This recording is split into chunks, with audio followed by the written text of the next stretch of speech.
नमस्कार दोस्तों, मैं हूं चित्रंजन कुमार। आप देख रहे हैं हमारा news channel true news TNBR। और आप देख सकते हैं कि प्राथमिक स्वास्थ्य केंद्र ओकरी जो मदनगंज प्रखंड में पड़ता है, जहानाबाद जिला में है, यहाँ पर हम आपको दिखलाने का कोशिश करें कि यहाँ पर जो कुछ आशा कार्यकर्ता है उनकी कुछ मांग है। उस मांग को लेकर के यहाँ पर ये लोग धरना पर बैठी हैं। आइए आखिर इनकी मांग क्या है, ये किन बातों को लेकर के धरना पर बैठी हैं, हम उनसे संबंधित आपको जानकारी देने का कोशिश करेंगे। आपको हम और थोड़ा सा चाहेंगे कैमरामैन से, ऊपर का जो बोर्ड है थोड़ा सा उस बोर्ड को लीजिए, जहां पर लिखा हुआ है NCD क्लिनिक गैर संचारी रोग क्लिनिक है। प्राथमिक स्वास्थ्य केंद्र ओकरी का ये बोर्ड लगा हुआ है। सुरक्षित मातृत्व आश्वासन का यही बोर्ड लगा हुआ है। और यहाँ पर आप देख सकते हैं कि बहुत सारे आशा कार्यकर्ता जो है धरने पर बैठे हैं। आइए हम जानने का कोशिश करते हैं कि आखिर इनकी मांग क्या है और आखिर ये क्या चाहते हैं। इनकी धरना प्रदर्शन का जो है आखिर किस वजह से ये है, हम उसको जानने का कोशिश करेंगे। यहाँ पर देखिए सारे जितने भी आशा कार्यकर्ताएं हैं, ये तमाम लोग यहाँ पर बैठी हैं और आखिर इनकी मांगे क्या हैं हम जानने की कोशिश करते हैं। आप में से कोई आइए और बताइए कि आपकी मांग क्या है। आइए कोई आइए।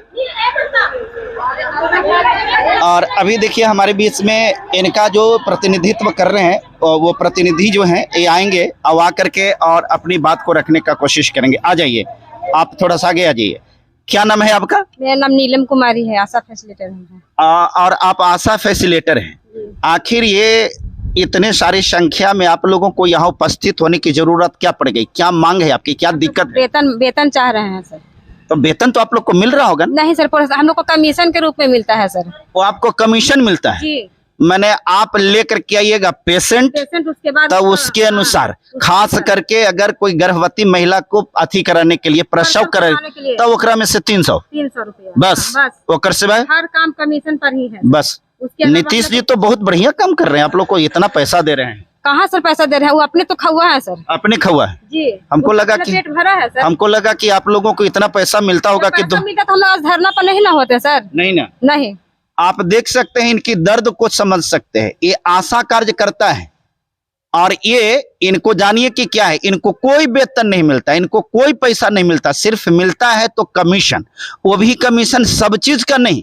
अगर कोई गर्भवती महिला का अगर यहाँ पर प्रसव होगा हॉस्पिटल में और वो लेकर के यहाँ आएंगे तो उस पर इनको 300 रुपया मात्र का कमीशन मिलता है, सिवाय इनको कुछ। अच्छा ये को बात बताइए, अगर महीना में कोई प्रसव आप नहीं कराए, कोई रोगी नहीं लाए, कोई तो कोई पैसा नहीं। और कोई भी सीजन हो, जाड़ा गर्मी बरसात, रात दिन 24 घंटा किसी समय भी गर्भवती महिला को है तो हम लोग लेके आते हैं उसको सर।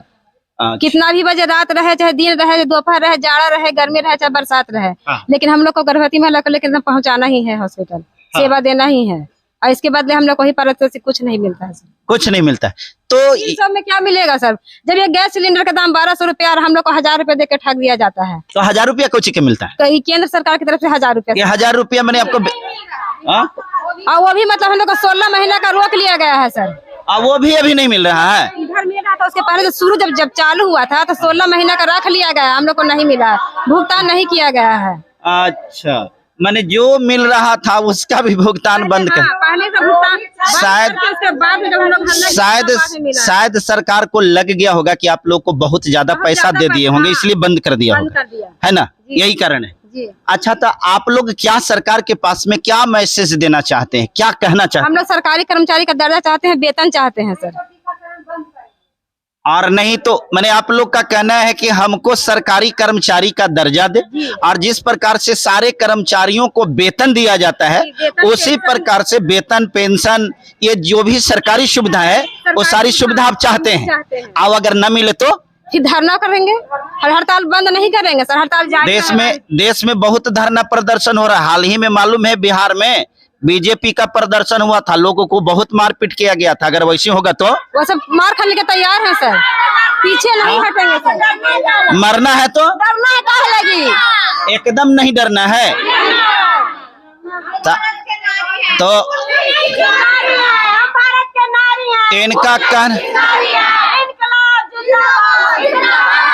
इनका नारा है, हम भारत के नारी हैं, फूल नहीं चिंगारी हैं।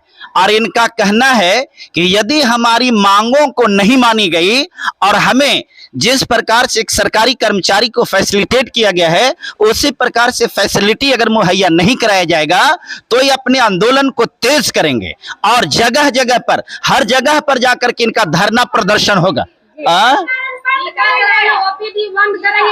थोड़ा सा खड़ा हो जाइए, थोड़ा सा देखिए, इनका कहना है कि अगर इस प्रकार से होगा तो हम लोग टीकाकरण को भी, टीकाकरण आप ही लोगों के जिम्मे पर है जी। अच्छा, एक बात बताइए, सरकार आप लोगों से क्या क्या काम लेती है? ड्यू लिस्ट बनवाते हैं, टीकाकरण करवाते हैं, ऑपरेशन करवाने के लिए लाते हैं, डिलीवरी पेशेंट करवाने के लिए लाते हैं, HbA1c जांच करवाने के लिए ले जाते हैं। स्वास्थ्य विभाग के जो 42 काम है वो हम लोग का करना पड़ता है, उसमें भी मानदेय नहीं देके कमीशन देते हैं, उस पे हम लोग राजी नहीं है। जब भी हम लोग इसमें होना चाहते हैं, सरकारी कर्मचारी का दर्जा दें और वेतन दें। तो एक बात, जैसा कि मेरी जानकारी में है, जो आशा कार्यकर्ता है, आशा कार्यकर्ता की बहाली जो हुई थी, तो जहां तक मेरी जानकारी, हो सकता है हमारी जानकारी गलत हो, आशा कार्यकर्ता जितने भी हैं सब शेड्यूल कास्ट के होते हैं, क्या ये सच है? जी नहीं, ये तो सच बात नहीं है। अच्छा, सब कौम से होते हैं, सब जात से? जी सब जात से हैं। तो देखिए, एक बात, इस फैक्ट को भी समझने की जरूरत है। इसमें आशा कार्यकर्ता के रूप में जितने भी कम्युनिटी है, प्रत्येक कम्युनिटी के लोग होते हैं।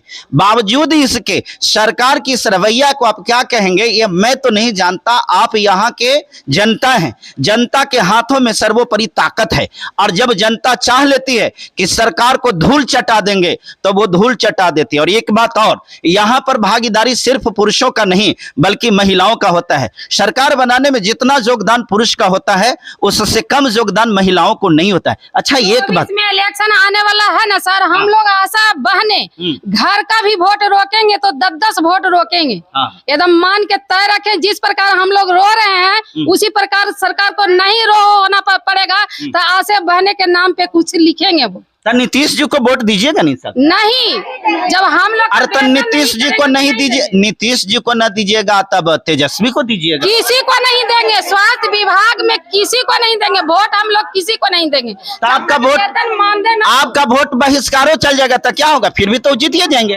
कैसे जीत जाएंगे? अरे आप, हम लोग यहाँ डिलीवरी पेशेंट नहीं करवाएंगे तो हॉस्पिटल में कुछ दिन में कुत्ता रोवेगा, कुत्ता हॉस्पिटल में। आशा के बदौलत है कि हॉस्पिटल खुल रहा है। अच्छा। न तो एक दिन भूत रोवेगा इसमें। तो हॉस्पिटल में तो नर्स लोग भी होती हैं, तो उनका योगदान नहीं होता है? तो नर्स लोग सिर्फ हॉस्पिटल के ही ना भागीदारी हैं। हाँ। ऐसा तो ना है कि क्षेत्र के भागीदारी हैं, क्षेत्र थोड़ा सा का खड़ा भागीदारी तो नहीं है। हाँ। आशा लोग के आने से पहले भी नर्स लोग थी, तो उस समय हॉस्पिटल बंद रहता था कि उस समय चलता था, हॉस्पिटल बंद ही रहता अच्छा, उस समय आप लोगों के आने से पहले हॉस्पिटल बंद रहता था।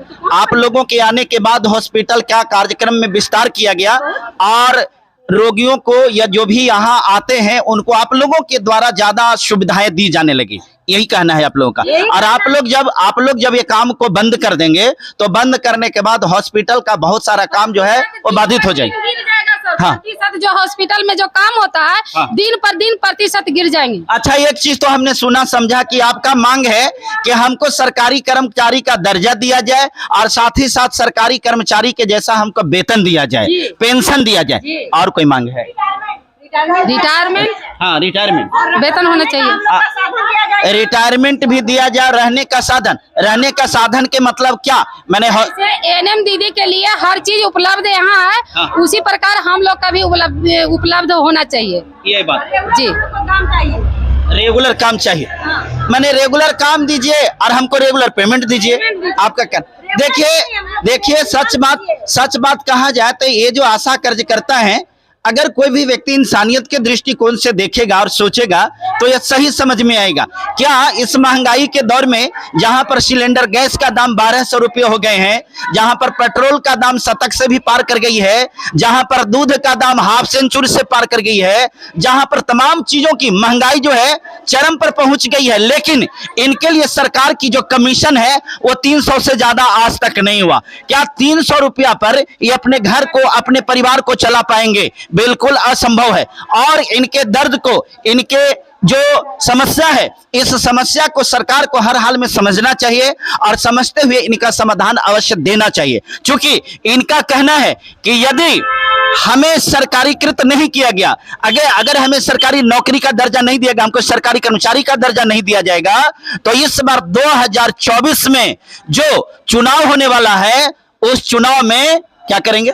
हम वोट नहीं देंगे। अपना घर का वोट पे बंदी लगावेंगे। आप लोग सब बंद कर देंगे? अर्थात आप ही लोग ना वोट नहीं देंगे कि घर वाला भी नहीं देंगे? घर वाला आज हम लोग का आशा में नौकरी करते हुए पैसा मांग करते हैं। हम लोग कहते हैं कि पैसा नहीं मिलता है। हम लोग के डांट घर में इतना सुनने पड़ता है। जब हम लोग के बाहर कर देंगे तो क्या कर सकते हैं?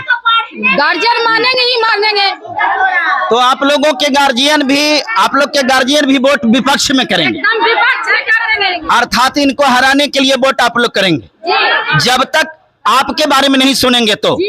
अच्छा, वो आप लोगों के अगर ये कार्य को, इस मांग को पूरा कर दिया जाए तो फिर देंगे। अच्छा, अभी आप लोगों का आंदोलन जो है ये छोटे पैमाने पर चल रहा है। अगर इस कार्यक्रम आपकी मांगों को नहीं माने जाएगी तो इस कार्यक्रम को आप कैसे विस्तार करेंगे? चक्का जाम करेंगे और रोड पर चक्का जाम करेंगे और आगे करेंगे। तैयारी आप देख सकते हैं कि इनकी तैयारी साधारण नहीं है। कोरोना काल में इतना काम किया सर कि एक डॉक्टर के रूप में हम लोग पॉजिटिव आदमी के घर घर से लाके इलाज करवाए, उसका भी आज तक पैसा इन लोग अभी तक नहीं दिए हैं। इस पर कुछ भी विचार हम लोग का नहीं दे रहे हैं। तो क्या हम वेतन भी नहीं है, प्रोत्साहन राशि में भी कट रहा है, तो क्या काम हम ऐसे ही मंगनी के करेंगे? नीतीश जी के सरकार में महिलाओं को बहुत बड़ा आरक्षण मिला और महिलाएं जो है नौकरी में गई जी, ये तो कहते हैं जी। तो नौकरी में गए, हर लोग तो नौकरी में है, लेकिन आशा के नौकरी आज 18 साल से हम लोग खट रहे हैं। किसी प्रकार का प्रभाव नहीं पड़ रहा है। काम दिन रात 24 घंटा उपलब्ध है हम लोग। तो और क्या होना चाहिए? सरकार क्या आंख बंद किए हुए है? बेशरम है क्या? नीतीश का होश हवास नहीं है कि क्या किस चीज ला हम आशा को बहाल किए? हम लोग को ना घर का सोचना चाहिए। यदि उनको 1000 रुपया में अपना घर चल जाता है तो हम लोग भी चला लेंगे। वो एक पैमाने पर हम लोग के बीच में कह दे कि 1000 में हम अपना घर चला लेते हैं, हम लोग भी चला लेंगे। ये आपका प्रदर्शन जो है कितना जुलाई से? 13 जुलाई से है। 12 जुलाई अच्छा, से। 12 जुलाई से अनिश्चितकालीन हड़ताल है। मैंने जब तक नहीं मानेंगे तब तक अनिश्चित हड़ताल, ये हड़ताल रहेगा। अभी तो कम है सर, ओपीडी बंद करेंगे, इमरजेंसी बंद करेंगे। तो आप लोग ऐसे पर आके बैठिएगा? यहीं पर ही बैठेंगे, यहाँ से नहीं निकलेंगे, जिला अच्छा, ये देख रहे हैं कि ताला बंद है, तालाबंदी आप लोग नहीं किया है? जी हाँ, हम लोग ने बंद किया। तो वो लोग जो बंद है वो बंद है, जो अपना सोचेंगे, हम लोग सोच रहे हैं, उन लोग भी सोचेंगे। तो उनको विभाग को फोन करके बुलाना चाहिए। आपका कहने का मतलब? जी हाँ, उन लोग का कष्ट हुआ, उन लोग अपना करें, हम लोग का कष्ट हुआ, हम लोग आप लोग को बुलाए कर रहे हैं। अच्छा, देखिए अंदर में देखिए स्वास्थ्य कर्मी लोग अंदर में बंद हैं। ये लोग तालाबंदी किए हैं। तालाबंदी करना इनकी व्यवस्था है, इनकी मजबूरी है। इसलिए कि जब सरकार बहरी हो जाती है, कान में तेल डाल करके सो जाती है, तो उसको जगाने के लिए कुछ तो विशेष करना होता है। मेरे समझ से इन्होंने मजबूरी में ही ये सेंटर पर आकर के तालाबंदी का कार्यक्रम इन्होंने किया है। एक बात और, इस प्रकार के कार्यक्रम के पहले जो पदाधिकारी होते हैं या वरीय जो भी पदाधिकारी होते हैं उनको सूचना दी जाती है कि मैं ऐसे कार्यक्रम को करने जा रहा हूं। सरकार के कर्मचारियों को या जो भी प्राथमिक स्वास्थ्य केंद्र है या जो भी स्वास्थ्य केंद्र है उनके लोगों को सूचना होगी। अब देखा जाना चाहिए कि ये अनिश्चितकालीन हड़ताल कब तक रहेगा, इनकी मांगों को सरकार मानती है या नहीं मानती है, और जो इस स्वास्थ्य केंद्र के अंदर में बैठे हुए कर्मचारी हैं वो अपने पदाधिकारियों को फोन करके इनके मांगों को मनवाने के लिए क्या करते हैं, ये सब देखने वाला है। यदि आप इनके दुख से, आप इनकी परेशानी से और इनके मांग से, अगर इनका मांग जायज है तो आप इनका समर्थन कर सकते हैं। और इनके लिए क्या होना चाहिए, आप कमेंट बॉक्स पर जरूर लिख करके और सजेस्ट करना चाहिए कि सरकार को इस पर क्या कदम उठाना चाहिए। और आप लोगों की मांग हम लोग के तो सर इतना नीच निगाह से देखा जा रहा है कि अभी तक हॉस्पिटल से प्रभारी सर भी हम लोग से मिलने नहीं आए, तो ऊपर वाला क्या करेंगे आप? और प्रभारी जी अभी तक मिलने नहीं आए? मिलने तक भी नहीं आए। उनको पता है या ना है उनको? जब 12 जुलाई से हम लोग आवेदन दे दिए हैं। अच्छा, 12 जुलाई से है आवाज। फर्स्ट दिन कहे कि आप लोग पर केस हो जाएगा, केस होगा देख लेंगे। अच्छा, वो कहते हैं कि आप लोग पर केस हो जाएगा। हो जाएगा। अच्छा, क्यों केस हो जाएगा? अब क्यों हो जाएगा उनसे पूछा जाए। तो काम के बाधित किए हैं इसलिए। जी तो लोकतंत्र में अपने हक को मांगना कार्य को बाधित करना तो नहीं है। लोकतांत्रिक तरीके से हर किसी का अधिकार होता है कि अपनी मांग को रखें। आप यहाँ कोई लड़ाई झगड़ा नहीं कर रहे हैं, आपका लोकतांत्रिक अधिकार है, उस तरीके से आपने कहा है। और जहां तक ये स्वास्थ्य प्रभारी महोदय, चिकित्सा प्रभारी महोदय ये केस करने की बात कहते हैं, मेरे समझ से लगता है कि आप जो केस करने में, एफआईआर करने में दिलचस्पी दिखलाने की कोशिश कर रहे हैं, उससे बेहतर होगा कि इनकी समस्या को दूर करने में दिलचस्पी दिखलाइए। अगर आपके अंदर में मानवता बचा हुआ है, अगर वास्तव में आपके अंदर में इंसानियत बची हुई है, तो इनकी दर्द को समझवा करके इनकी समस्या को आगे बढ़ाने का काम कीजिए। एफआईआर करने से आपको क्या होगा? आप एफआईआर करेंगे एगो, ये लोग इतना मिलकर के आपके ऊपर एफआईआर करेंगे, तो मुझे तो नहीं लगता है कि आप 85 आशा है सर, 85 आशा, 85 केस कर सकते हैं। हाँ, अब हम लोग का केस के लिए सोचना नहीं पड़ेगा। इनको हॉस्पिटल में चाहेंगे तो हर दिन केस कर सकते हैं। देखिए, केस से हम लोग भागने वाली नहीं है। ये केस के नाम लेकर के मुझे तो लगता है कि आप लोगों को डराने का प्रयास किया गया। जी जी, कि आप लोग डरने वाले नहीं है सर। आप लोग डरने वाले नहीं हैं। हम एक ही बात कह दिए ना कि एक केस करेंगे ना, हम लोग 85 आशा है, 85 केस कर सकते हैं। और हम लोग का केस ये हार नहीं सकते हैं, लेकिन हम इनको जीत ले सकते हैं। देखिए, मैं विशेष तो नहीं कहूंगा, इनके दुख को, इनके दर्द को, इनकी आक्रोश को, इन तमाम चीजों को सोचते हुए और देखते हुए मैं बस इतना ही जानता हूं कि इन्होंने मन में ठान लिया है कि जब तक तोड़ेंगे नहीं तब तक छोड़ेंगे नहीं। क्या यही संकल्प है? जी, यही संकल्प है। जी। जब तक तोड़ेंगे नहीं तब तक। बहुत बहुत शुक्रिया। आप देख रहे थे हमारा न्यूज चैनल TNBR, हमारे कैमरामैन शैलेश कुमार के साथ। दोस्तों, आप लोगों से गुजारिश है, इस खबर को जन जन तक पहुंचाने का काम कीजिए ताकि ये माताएं बहनों को न्याय मिल सके। इसकी न्याय को दिलाने में आपका योगदान, आपकी भूमिका सराहनीय होगा। बहुत बहुत शुक्रिया, धन्यवाद।